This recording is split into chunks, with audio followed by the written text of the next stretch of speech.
Hi all, welcome to my channel, welcome to my world. This is the world of Wayne. Happy Sunday. I thought I'd do something quite relaxing today, and I've got a big shout out and thank you to David Howe over from Tyrell Models. Now David has got a web store. As you know, David's the guy I got the workstation from, and the workstation tidy here, and this arch light which actually does the building. And he also has a YouTube channel, and I put all the links down here.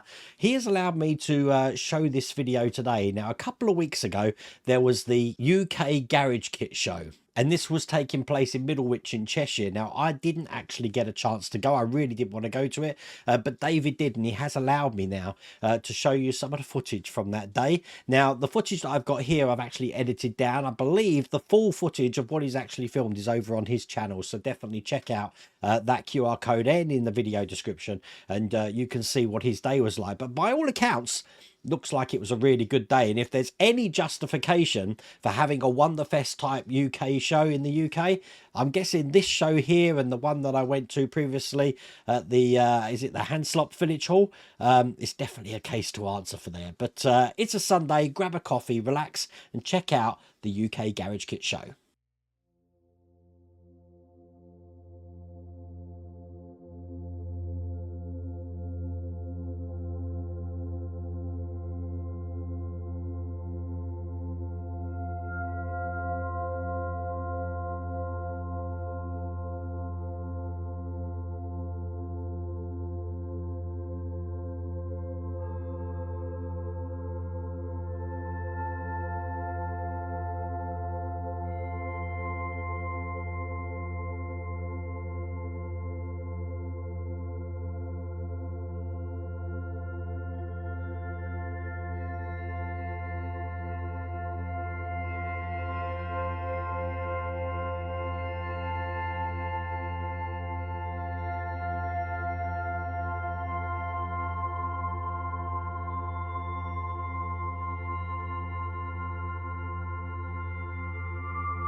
And there you go. Once again, thank you, David Howe, for letting me put this on the channel and share this with the community. It looks like you had an absolutely amazing day there. And I definitely think it is justification for a Wonderfest UK. So keep your thinking hats on. I'd love to see this soon, but I really do hope you liked that video. If you did, please remember to give me a thumbs up. If you haven't subscribed already, please remember to subscribe. Other than that, take care.